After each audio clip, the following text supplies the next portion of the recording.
Mika is a young woman with a special ability. She can see precisely how much time each person has left before they die. More than that, she knows the exact date she's supposed to die herself. With only 167 days left, Mika refuses to surrender into despair. Instead of slipping into depression, she holds on to hope and strength, signing up for every audition in town since she's a good singer and actress. One day, while riding a bus across a bridge, Mika witnesses a terrible vehicle crash. She gets off to check on the injured and sees many people wounded, but she isn't worried about majority of them, knowing they have lengthy, good lives ahead. Her attentiveness is lured to an elderly couple where the woman has a slight arm injury and needs medical aid. After giving her a bandage, Mika notices that the man has fewer than 2 minutes left to live. Knowing nothing can save him, Mika asks the woman must stay by her husband's side in his final moments. Moments later, he gets a heart attack and dies in his wife's arms. A few months later, Mika prepares for another audition for a forthcoming play. Before heading off, she sees her granny in the hospital. The old woman wants to look her best since she's recently met an older man and desires to develop a relationship. Mika is happy for her grandmother, yet her mood darkens as she discovers that the man will die in just 67 days. Her granny still has several years remaining and Mika doesn't want her to be sad losing someone she loves. Another key character is Lee Do-ha, the president of a significant firm. Young and known for his attitude and chilly demeanor, he is currently in the hospital at the request of his personal aide. The assistant's brother is a psychotherapist called in to treat Do-ha for anxiety caused by earlier trauma. His former girlfriend suffered badly, nearly dying, but he doesn't remember her face or name. Haunted by fear, he avoids risk and unpredictable people. After their initial appointment, the therapist encourages Do-ha to face his worries, starting with getting behind the wheel for the first time in a long while. As Do-ha prepares to leave, he gets distracted by a flower petal and doesn't notice a car behind him. When the other motorist honks, Do-ha panics and suddenly reverses, accidentally hitting a young woman. By extraordinary coincidence, that woman is Mika. She doesn't want trouble or long conflicts and is ready to leave the scene. But Do-ha notices she's limping and needs medical attention. Because to a tight bandage, Mika is late for her audition and asks Do-ha for a ride. Knowing he's terrified to drive, Mika offers to trade places. A skilled driver, she drives across the city at over 60 miles per hour, getting them to the show hall barely in time. As she hurries off, she accidentally takes the car keys with her, leaving Do-ha trapped and compelled to follow her on foot. At the concert hall, Do-ha watches Mika perform. Everyone appreciate her vocal talent, but blames her for not exhibiting enough emotion. Determined to prove them wrong, Mika hastily seeks out someone to confess love to. The only familiar guy around is Do-ha himself. She runs over and kisses him on the lips. The shock leaves Do-ha dumbfounded and he pushes her away. Mika fails the audition, heartbroken by yet another lost chance at fame. Mika slips into sorrow, but her friend Songi offers encouragement.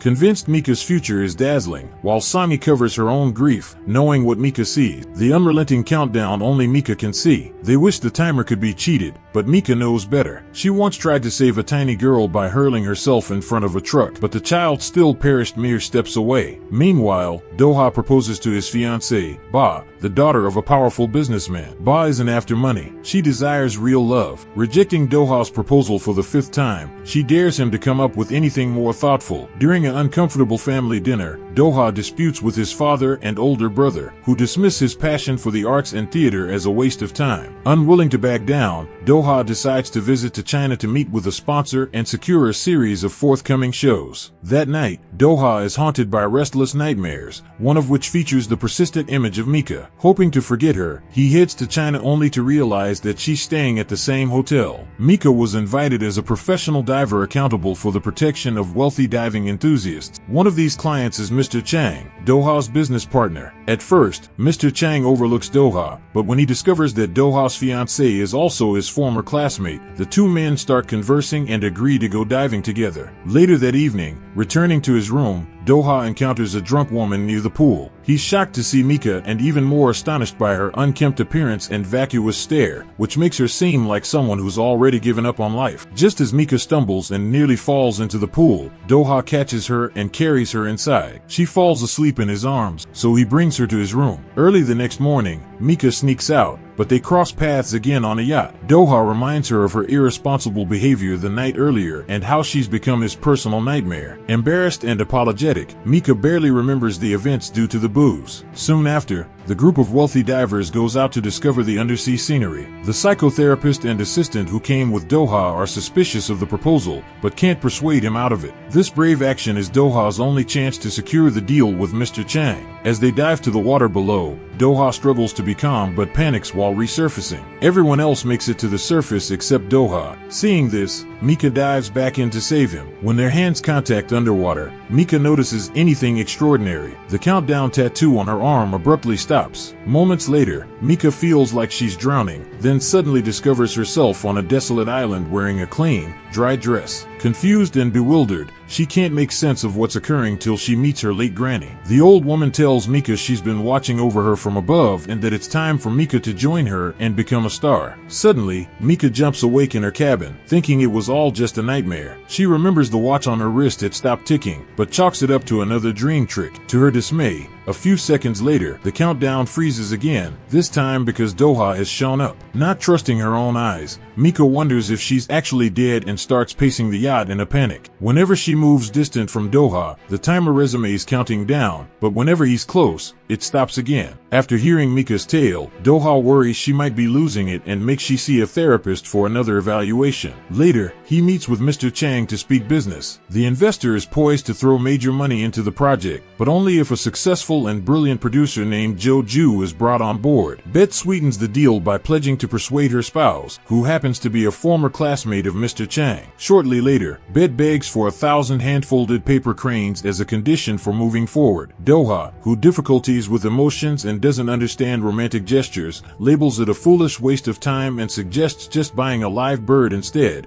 much to Bet's dismay. A few days later, Mika returns home and explains everything with her pal. Young Hai believes Doha is Mika's destiny. She's not concerned with why Mika's watch is acting funny. What matters is that Doha's presence is keeping her alive. Young Hai urges Mika to validate her feelings and start taking action to catch his attention. Sneaking visiting the office one day, Mika conceals behind a wall and watches as her watch freezes for a second when Doha walks by. Realizing he's the key to controlling her fate and postponing her death, she takes a clear decision to do whatever it takes to stay by his side. Acting continuously, even annoyingly, Mika seizes every chance to be near Doha. She runs into him on a rainy street, eager to share her umbrella. She follows him to a nightclub and then to the bar, hoping for a kiss. When all her efforts fail, Mika finds out that Doha has a fiancé and they're about to announce their wedding date. The news hits her heart, but Young Hai consoles her, saying it's likely a phony marriage for status. No actual feelings involved. Meanwhile, Young Hai has wonderful news. Joe Ju has been appointed producer of the future musicals, and Mika's best friend will be his helper. Inspired, Mika understands she now has two ambitions: to aim to win over Doha and to work hard at rehearsals to pass the audition and become a successful actress. At the same time, Doha meets with Joe Ju to discuss their partnership. The producer is eager to work but demands on personally authorizing all actors and crew. Finding this arrogant, the merchant tries to locate another manufacturer because there's no one more talented in Korea. So, he grudgingly agrees to work with Joe Ju. During rehearsals, Doha starts seeing Mika everywhere. At first, he thinks she's stalking him, but soon realizes they are hallucinations produced on by his own anxiety. After consulting a therapist, he discovers he might be in love with her. He denies it at first, but finds himself thinking about Mika more and more. A week of intense rehearsals later, Mika gets ready for the musical audition. Doha, who's directing projects in Korea and China, arriving to oversee the producer's job. When Joya steps away to take a call, Mika takes the stage and stuns everyone with her wonderful singing. Spotting Doha in the audience, she sings even more passionately, bringing some listeners to cries. But Young Hai is disappointed. Joe Ju hardly acknowledges Mika's performance. Afterward, Mika tries to talk to Doha, but he avoids her, scared of his rising feelings and racing heart.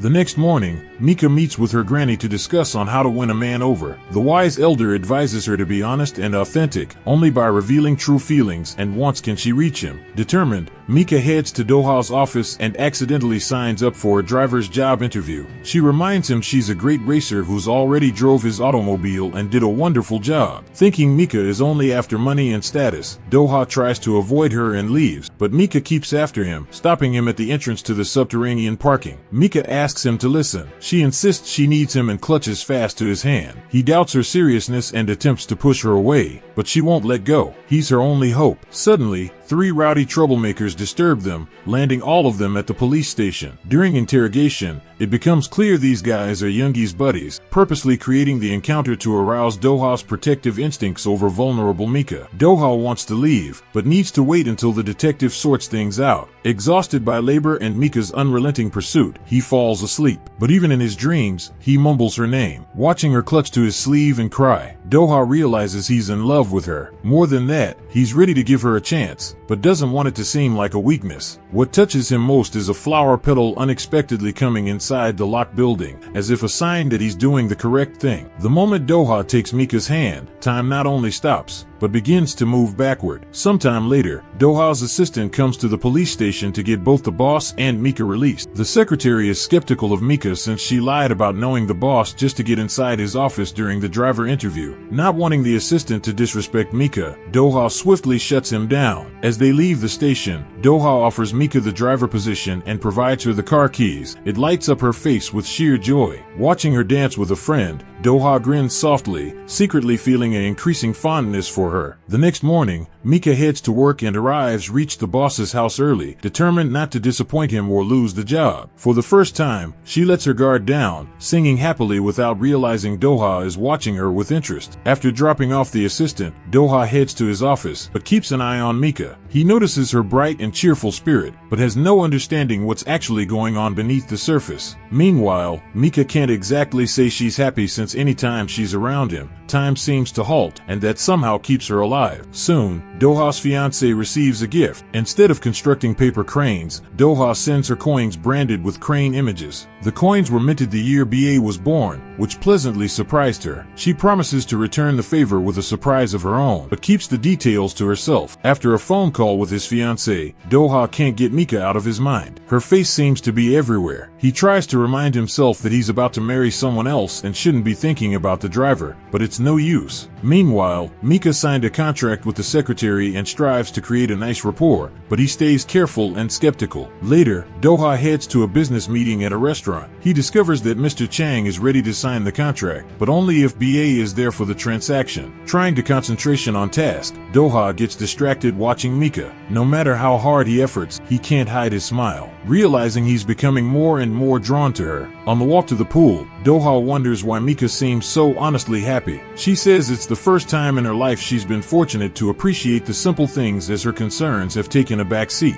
The only thing that bothers her is the boss's health. She wants him to live as long as possible. She doesn't see the timer on his body and assumes it must be concealed someplace. Deciding to follow Do-ha to the pool, she still can't spot the timer and guesses it's concealed under his shorts. A little eventually, Mika meets Jo-ju, a producer who's actually impressed by her voice and talent. His compliments irritate Do-ha, and for the first time, he reveals a touch of jealousy, though he tries to hide it. Back in his office, Do-ha asks his assistant to remove his favorite painting. It's got tiresome. The secretary reminds out that Do-ha prefers to lose interest in his favorite things after roughly 3 months, no matter how attached he once was. Agreeing, Do-ha decides not to avoid Mika, but instead to spend as much time with her as possible. That evening, Do-ha won't let Mika depart and invites her out to dinner. As he watches her eat, he realizes his rule about keeping distance doesn't work. He's only growing more captivated by her. During a dinner, Mika phones her father, who's in prison. It turns out he was formerly a successful businessman, but went bankrupt and ended up behind bars for debts. Now, Mika has to support the whole family since her parents and her brother, lately returning from the army, aren't working. After dinner, Do-ha makes her walk ahead of him, so she's always in his line of sight. At one time, Mika almost slips, but he catches her and pulls her into a tender embrace. It's a tender, passionate moment, and something odd happens. Mika notices her time isn't merely halted anymore. It's actually starting to grow. A little after, Mika and Do-ha head to the movies where they run into an elderly woman worried about Mika's future. She's not Mika's real grandmother. Her actual granny departed away long ago. This woman used to be Mika's employer, but grew so attracted to her that she became like a friend and granny. Deeply concerned, she urges Do-ha to take good care of Mika. During the film, Mika wants to hold Do-ha's hand and notices her time growing again. Teasing her, he almost kisses her by biting a biscuit she's clutching in her mouth. Mika's friend is affected by the whole story and urges her to keep going, that her happiness is right there with Do-ha, and she should do everything it takes to be with him. The next morning, Doha visits an art gallery with his therapist. He reveals he's fallen in love with Mika, but feels confined because of his impending wedding to Bae. He hopes it's merely a passing crush, but his therapist isn't convinced. Meanwhile, Mika receives the judge's verdict from her audition. Despite the producer's compliments, she's rejected, which stings badly. Later, when she runs into Joju in the hallway, she aggressively calls him out for lying about her talent. The following day, Doha meets Mr. Chang to sign the contract. Ba is there, not just presents, but declaring her family is also ready to invest in Doha's project. This is her means of reciprocating the sweet, considerate present he gave her. Even though Ba's family stands to lose money on this deal, they're willing to make compromises for the future of their marriage. At the same moment, Doha's father hears about his younger son's success and considers handing over the company to him. Doha's older brother wants to stop this, but his own business is struggling, disappointing their father. After the discussions, Ba invites Doha to dinner, but feels resentful and enraged when she sees his new driver is a lady. Suspecting something is going on between them, Ba does everything she can to embarrass Mika and emphasize her financial struggles. She won't let Mika leave work early and pushes her to drive them to the restaurant, then invites Mika to sit nearby during supper, sneaking her some money to stay close. Mika agrees. Her will to survive overcomes her pride. Doha is frustrated by this and ends up pushing Mika out of the restaurant. He's angry at her, but also acknowledges softly to himself that he's deeply in love with her. Hearing this, Mika doesn't aware that her lifetime begins to rapidly increase. Trying must be fully honest, Doha confesses that he not only likes Mika, but also wants to live with her. Mika feels disappointed by his bold declaration. She knows he already has a fiancé and that their wedding is coming up shortly.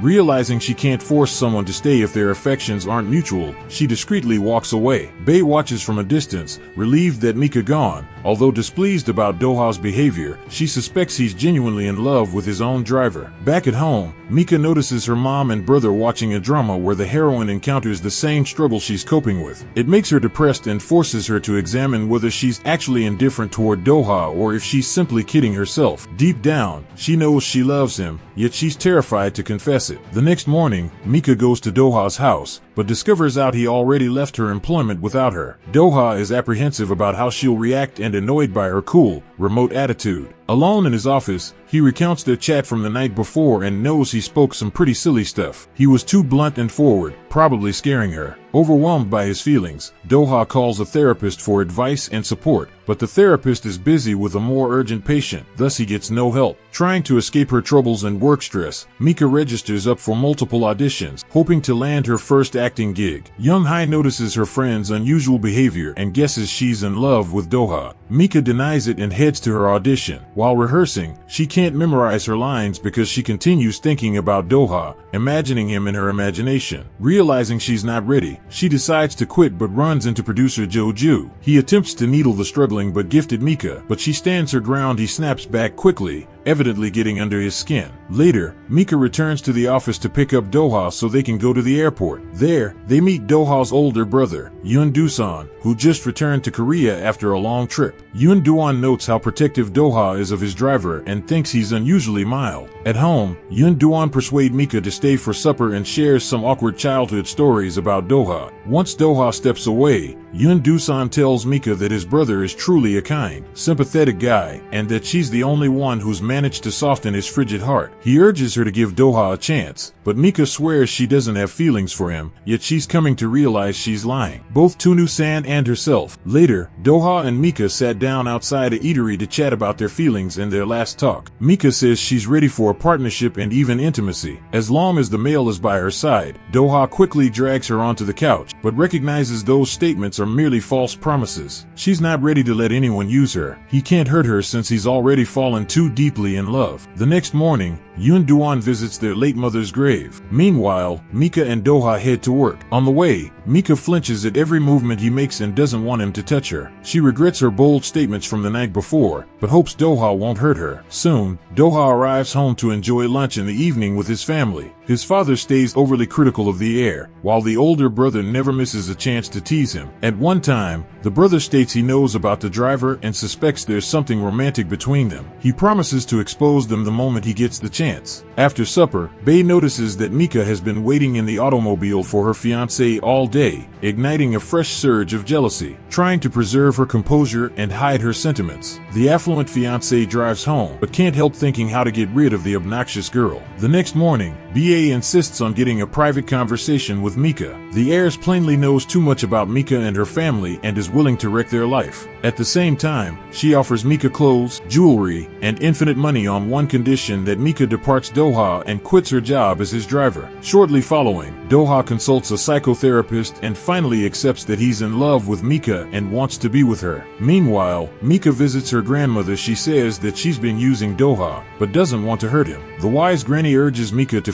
discover whether she's actually indifferent to Doha or whether she's just making reasons to resist admitting she loves him. On her way back to the car, Mika spots a crazy patient whose time of death keeps changing. At one moment, he has 54 years left to live. The next, his clock reads only 7 minutes. Sensing something awful is about to happen, Mika follows him and sees the man enter the psychotherapist's office. The patient immediately attacks the doctor with a knife, demanding medicine or threatening to kill everyone present. Mika tries to quiet the man and monitors the countdown on his wrist continuously alter. When only seconds remain, she charges at him with a knife, but Doha grabs her, trying to protect her. The mad patient stabs Doha in the back, causing him to bleed out and lose consciousness. Thankfully, he survives and is stable, but Mika stays in the hospital to be by his side. Tired of suppressing the truth, Mika decides to come clean. Face to face with Doha, she says she used him to avoid dying. She reveals that she can see a countdown timer on everyone's body and she doesn't desire to die in just a few months. Doha tells her he doesn't care about excuses or causes. He loves her and wants to be with her. Then he kisses her, giving her a couple more hours of life. Subscribe to watch more videos like this. Leave a comment about your favorite movie and we will make it next. Thanks for watching.